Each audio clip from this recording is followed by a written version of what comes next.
One thing that you should be prepared for is rejection. They're going to tell you no every time. I'm very proud of my family. I'm proud of my culture, and that's my story. And it's a story that needs to be heard.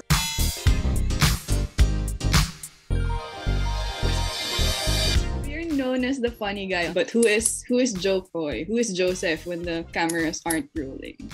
A hard-working dreamer with a message that I want to make sure I get out. A guy that wants to make sure opportunity is gotten and not passed on.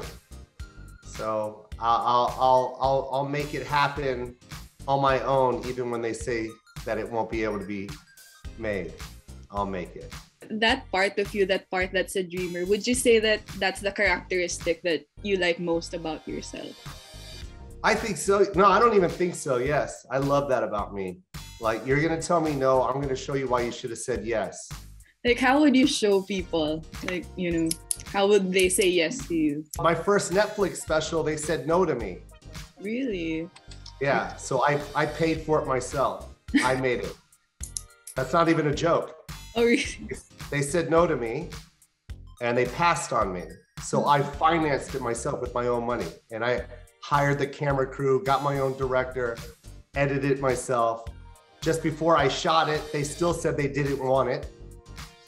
And then I still shot it anyway, even though they said they didn't want it. And then I brought it to them, showed it to them, and then they paid for it and bought it in the room. So you've always been open about being rejected in the early part of your career? I think anyone should be ready for rejection in this game. If you're trying to make it in show business anywhere, that one thing that you should be prepared for is rejection. They're going to tell you no every time. You're going to get 10,000 no's before you get a maybe.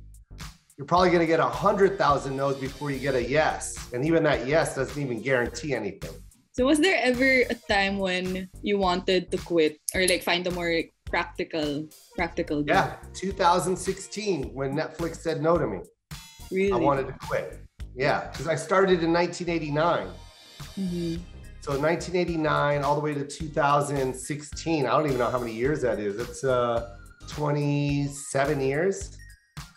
So I'm 27 years in the game, and I'm getting told no from a huge platform that I felt I deserved an hour.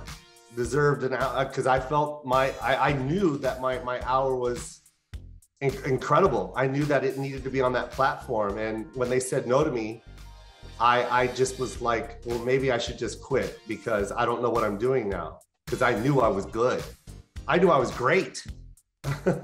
But if I can't even convince somebody that, then I felt like quitting. But then I just dug deep and I was like, I'm not going to quit. And I had to shoot it. I had to shoot it myself. I had to take all my money out and pay for my first Netflix special. Live from Seattle is the name of it. And yeah, I was completely, there was no more money at the end of that taping. There was no more money. So it was either they bought it from me, which they already said no, or I put it on YouTube for free and hope to God that it catches heat. So if it weren't for comedy or acting, like what would you be doing? Writing jokes and making movies and telling my story. I would find a way to make it happen. Right. I would definitely be in the business of comedy for sure. Still in entertainment. Always, yeah. I love it. I love it so much. So what's the worst job you've ever had? Selling shoes. Can you tell us more about that experience? I call them disposable jobs. Oh, really? I needed a job that I could quit at any time. Mm-hmm. Because if I got a gig on a weekend and my job is like, well, you have to work Saturday, I'd be like, okay, well, I quit. Because I can get a shoe job anywhere. There's a million shoe jobs, but there's only one stand-up job. So what have you learned from these experiences of rejection and, jumping from different jobs? That it only makes you better. And your passion is always king. Let your passion drive you. Don't let anything else be your determination. Don't let money be your means of success. Oh, I make this much money, so I'm successful. Doesn't matter. You can make all the money in the world, but if the passion isn't there, you're not successful. You got to passionately love what you're doing, and that makes you successful. So what would you tell the young Jo Koy, the one who always got rejected? Keep going. You're doing the right thing. When I got rejected, I didn't feel like failure. You know, I just kept moving forward. The 2016, you know, after 27 years of no's, yeah, that was a hard year. And I had to make a very, very big decision because, you know, I had a lot of people riding on me and needing me. And, you know, I had a son that was, you know, becoming a teenager, you know, and I got to show him, you know, when things are tough, you gotta step it up and prevail. You know, I enjoyed the process. I didn't, rejection was when I knew I was going to be a comic at an early age, I knew I was going to get a million no's. It's just, you know, it takes a certain something to just be able to get through that one last no, you know, just, you know, no matter how hard it hurts, you just got to be able to pick yourself up and get through it. I never thought I was doing the wrong thing. So I would never tell, I would tell the young me that you're doing the right thing. You're moving the right direction. Trust the process, as they say. Love the process. Don't even trust it. Love it. You got to love it, man. Love it. If you don't love it, get out. Go home. All right. So that 2016 comedian, like what would you think would be his reaction seeing where you are right now?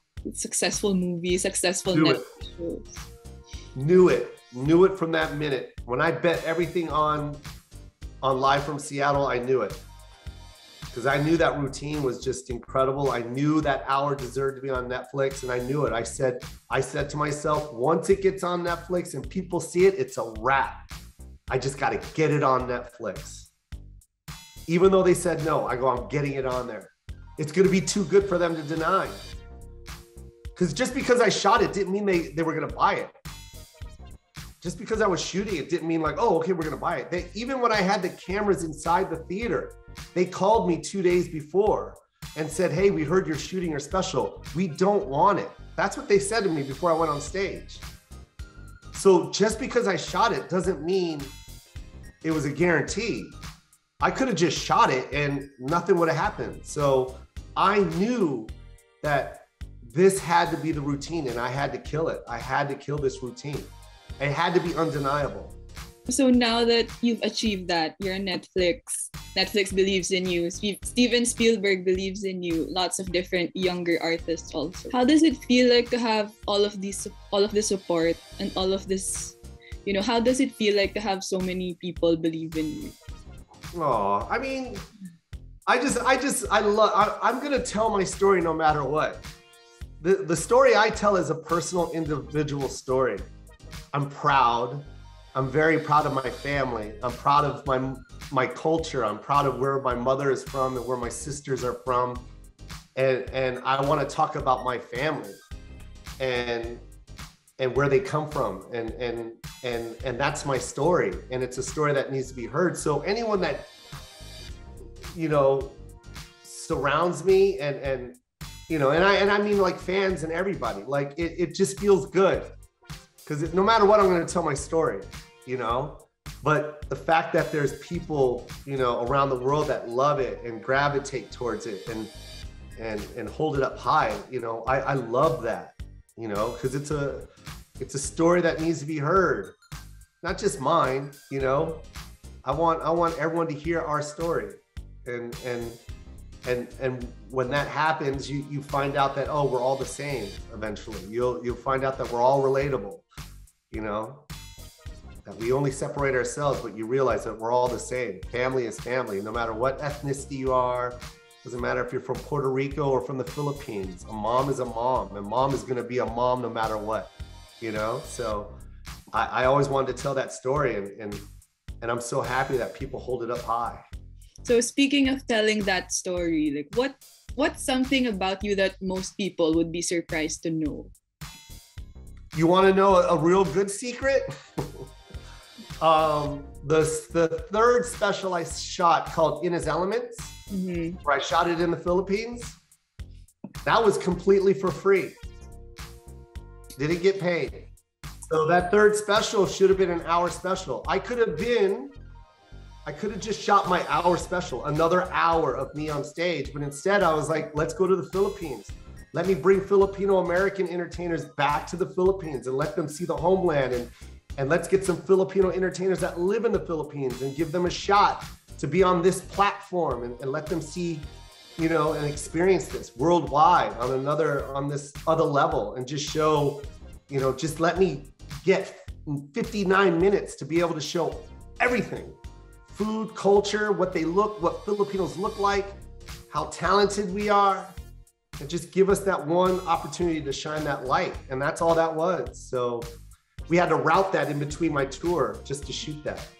All right, since you've already mentioned the Philippines, like, what's your favorite part about being Filipino? I mean, apart from adobo, apart from karaoke, and apart from Vicks Vapor Rub. Filipinos love to be entertaining and entertained, you know, and we're very entertaining people, and we're very loving, and we love that.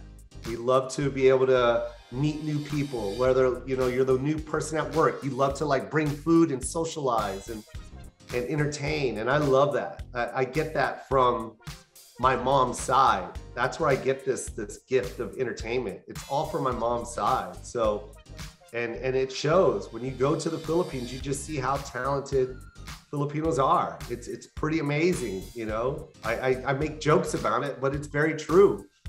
You can go to any Filipino party and you'll get at least 6 singers out of that family. Good singers too, not just pretty good, like really, really good. And very funny. We love to be funny. So, you know, I get all that from them. And what are your next goals? I want to continue producing. I want to, you know, now that, you know, I've got this under my belt, I was able to get this movie going. I want to create more, and I want to open the door for more actors, not just Filipinos, but everyone of color, everyone else that doesn't have, you know, that isn't the first look on the page. You know, I want to be able to provide more opportunities for everybody, because I want to hear everyone's story, and it's just great to be able to do that. I mean, I don't want to stop. I want to direct, I want to produce, I want to keep going. And yeah, what's the craziest thing on your bucket list? Ooh, I think I've done it already. You know, I think right now everything's in a bonus. Right now, everything that I'm doing is just a bonus. So yeah, going to the Philippines and playing that arena. How amazing is that? That's a crazy bucket list. That's something I dreamt about when I was laying in bed when I was 18. That I would go back to the Philippines and play an arena? Come on, that's crazy. So it's just amazing to be able to do that.